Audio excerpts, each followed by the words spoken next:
హరీష్ రావు గారు I appreciate Sridhar Babu గారు. హరీష్ రావు గారు ఐ అప్రిషియేట్ శ్రీధర్ బాబు. హరీష్ రావు గారు దయచేసి కన్క్లూడ్ చేయండి. 1:40 ఎట్లా సార్ మీరు ఇట్లా మా టైం పోయకపోతే ఇంతవరకు డీవియేషన్ ఓంగా 1:40 మాట్లాడారు. ఇంకా చాలా మంది గౌరవ సభ్యులు మాట్లాడేది ఉన్నది కాబట్టి తొందరగా కంప్లీట్ చేయండి ప్లీజ్. సార్ ఇంకొక రిక్వెస్ట్ సార్ మీతోని. బయట మా ఇంటికి వెళ్ళి ఫోన్ వచ్చితే మా పిఏ చిట్టి పంపిండు. నేను మాట్లాడుతుంటే కెమెరా నాకు చూపిస్తలేరట, అటు మీకు చూపిస్తురట, అటు చూపిస్తురట. ఓన్లీ నా గొంతు మాత్రమే వినబడుతుందట. జర కెమెరా మాది కూడా చూపించండి సార్. గిట్లనా సార్? కెమెరా కూడా చూపించరా సార్? కెమెరా కూడా ఇప్పుడే గిన్నెలో కూడా వివక్షనేనా సార్? కెమెరా ఓన్లీ మాట వస్తుందట కానీ కెమెరా నేను కనబడతలేనట. చిట్టి వచ్చింది ఇప్పుడే. అంటే 3-4 కెమెరాలు ఉంటాయి, నా ఫేస్ చూపిస్తలేరట. ఓన్లీ గొంతే కనబడుతుందట. కెమెరా ముఖ్యమంత్రి గారు లేకపోతే ఉత్తమన్న లేకపోతే స్పీకరే కనబడుతుందట. ఇంత అన్యాయమా? అధ్యక్ష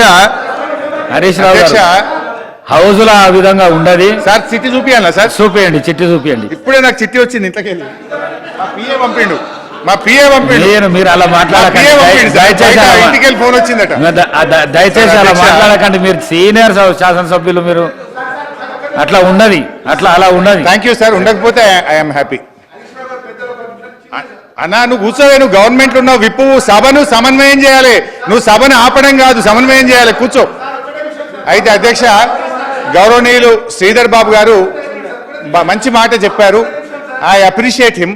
వారు ఒక మంచి మాట అన్నారు శ్రీధర్ బాబు గారు. మా ప్రభుత్వం కష్టపడ్డది, మేము స్టార్ట్ చేసినాము, ఒకటి పూర్తి చేయలే కావచ్చు, మీరు చిత్తశుద్ధితో వాటిని పూర్తి చేయాలి అని అన్నారు. So I appreciate him.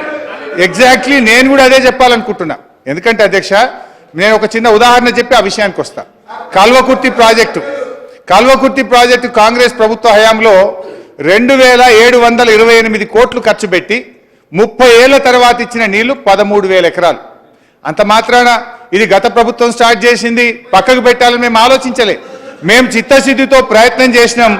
3,07,000 ఎకరాలకు కల్వకుర్తి ఆయకట్టు మేము తీసుకుపోయాం. నెట్టంపాడు మీరు 2,300 కోట్లు ఖర్చు పెట్టి కేవలం 1,735 కోట్లు ఖర్చు పెట్టి 2,300 ఎకరాలకు మాత్రమే నీళ్లు ఇచ్చారు. ఇది గత ప్రభుత్వం స్టార్ట్ చేసింది, ఆపాలని మేము అనుకోలేదు. పెండింగ్ పనులు పూర్తి చేసి 1,39,700 ఎకరాలకు తీసుకెళ్లాం. భీమా మీరు 2,000 కోట్ల రూపాయలు ఖర్చు పెట్టి మీరు ఇచ్చిన ఆయకట్టు 12,000 మాత్రమే. కానీ మేము ఆ రోజు కష్టపడి దాని పెండింగ్ పనులు పూర్తి చేసి అధ్యక్ష ఇప్పుడు హరీష్ రావు గారు ప్రతి విషయంలో కూడా గట్టిగా మాట్లాడి నేను రాజీనామా చేస్తానని చెప్పడం, అంటే దాని ద్వారా ప్రజలు నిజమే అని నమ్మాలనుకోండి ఎంత చిత్తశుద్ధి ఉన్న ప్రజలు పడతారు. నేను 2 విషయాలు చెప్తా అధ్యక్ష. ఈ మహాత్మా గాంధీ కల్వకుర్తి లిఫ్ట్ అయినా, నెట్టెంపాడైనా, కోయిల్ సాగర్ అయినా ఇవన్నీ కూడా కాంగ్రెస్ ప్రభుత్వ హయాంలో ఆనాడు ఇవన్నీ కూడా టేకప్ చేసి ఆ హయాంలోనే కల్వకుర్తి మొదటి లిఫ్ట్ కూడా పూర్తి చేయడం జరిగింది, పంపింగ్ కూడా చేయడం జరిగింది. అట్లాగే నెట్టెంపాడు కోసం అంటే అడ్వాన్స్ స్టేజ్లో ఉండింది. సరే వాళ్ళ అదృష్టవశాత్తు కావచ్చు, గవర్నమెంట్ వచ్చిన తర్వాత బ్యాలెన్స్ వరకు కంప్లీట్ చేయడం జరిగింది అధ్యక్ష, ఇది వాస్తవం. అట్లాగే దబాయించి మాట్లాడేసి నేను ఛాలెంజ్ ఒక విషయం, ఇంతసేపు ఏం మాట్లాడినారు మా గౌరవ ముఖ్యమంత్రి గారు మాట్లాడినప్పుడు కానీ, అట్లాగే గౌరవ ఇరిగేషన్ శాఖ మంత్రులు మాట్లాడినప్పుడు నేను ఛాలెంజ్ చేస్తా అంటే శుద్ధ పూస మాదిరిగా చిత్తశుద్ధి ఉన్నట్టుగా మాట్లాడు. అదే అధ్యక్ష ఒకటే మాట్లాడతా అధ్యక్ష. నేను ఇప్పుడు నేను హరీష్ రావు గారిని, గౌరవ శాసనసభ్యులు హరీష్ రావు గారి ఎంత చిత్తశుద్ధి నిజాయితీ ఉందో ఇప్పుడే రుజువైతే అధ్యక్ష. మళ్ళీ నేను మాట్లాడిన తర్వాత నిజంగా రాజీనామా చేస్తారా ఒప్పుకుంటారో తెలియాలి అధ్యక్ష. ఎక్కడ అవినీతి జరగలేదని మాట్లాడినారు మా సభ్యులు అందరూ, గౌరవ ముఖ్యమంత్రి మాట్లాడారు. అవినీతి జరిగింది కనుక ఆత్మసాక్షిగా చెప్పాలా అధ్యక్ష.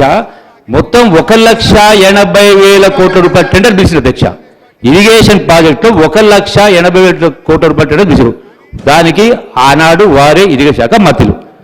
నేను స్పష్టంగా చదువుతా అధ్యక్ష, ఒకసారి వినండి అధ్యక్ష. ఇదే ప్రాజెక్టులో 4,000 అంటే మొత్తం 300 టెండర్స్ ఉన్నాయి అధ్యక్ష. ఈ 300 టెండర్లో కూడా ప్రతి టెండర్లో కూడా అంటే ఆన్లైన్ అంటే జనరల్గా ఎక్కడేందో ఒకరికి తెలియదు. ఆన్లైన్ అంటే సీక్రెట్ టెండర్ చేసిన సందర్భంలో ఎట్లా కలబడ్డదా ఈ కాంట్రాక్టర్లకు? ప్రతి ఒక్కరు కూడా మొత్తం 300 టెండర్లో అందరూ కూడా 1% లెస్, అంటే ఒకడు 0.1, ఒకడు 0.5, ఒకడు 0.6, మొత్తం కూడా లెస్ దాన్ 1%.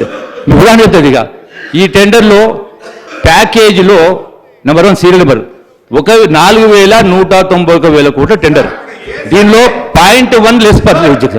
అట్లాగే ఇంకో టెండర్ 4,018 కోట్లు, దీనిలో 0.6 మైనస్. ఇంకొకటి 3,224 కోట్లు, ఇందులో మైనస్ 0.5 మైనస్. ఇట్లా అంటే ప్రతి ఒకటి అధ్యక్ష నేను లిస్ట్ ఇస్తా ఉన్నా. 300 టెండర్లు, 1,80,000 కోట్ల రూపాయల టెండర్లు. ప్రతి టెండర్ కూడా 5 మంది 10 మంది కాంట్రాక్టర్లు వేస్తే ఎట్లా వీళ్ళు కలబడ్డదా? ఎవరు ప్రతి ఒక్కరు ఎట్లా లెస్ చేసిండ్రు? 1% లోపలనే గతంలో అధ్యక్ష ఇదే ఇరిగేషన్ టెండర్లో కాంపిటేటివ్ టెండర్ పోతే 50%, 60% లెస్ అయిపోయినాయి. ఈ రోజు నేషనల్ హైవే జరుగుతూ ఉంది, కల్వకుర్తి టు నంద్యాల వరకు. అది దాంట్లో కాంక్రీట్ ఉంది, సిమెంట్ వర్క్ ఉంది, బీటీ వర్క్ ఉంది. అయినా కూడా 38% లెస్ జరుగుతూ ఉంది. ఇక్కడ టోటల్గా మట్టి పనులు అయినా కూడా ఎందుకు ఈ ప్రకారం జరిగింది? దీని అర్థమైంది, దీని లోగుట్టేంది? లోగుట్టు పెరుమాళ కలిగినట్టుగా ఆ లోగుట్టు హరీష్ రావుకు కేసీఆర్ తెలియదు అధ్యక్ష. చెప్పమని ఆత్మహత్యకి ఇప్పుడు రాజీనామా చేయండి, అబద్ధం చెప్పండి, రుజువు చేయండి. ఇప్పుడు వాస్తవం కాదా ఇది? ఎట్లా తప్పించుకుంటారు? గట్టిగా మాట్లాడిన పాత్రనా నేను రాజీనామా చేస్తానంటున్నా, చిత్తశుద్ధి చేయి మరి. అబద్ధం నిజం కాదా ఇది కాదా? ఇది నీకని చేసింది మీరు కాదా? ఏమధ్యక్ష ఇది? 100% ఆత్మ అనేది ఉంటే, నిజాయితీ ఉంటే చెప్పి ఈరోజు మరి రాజీనామా చేయి మరి.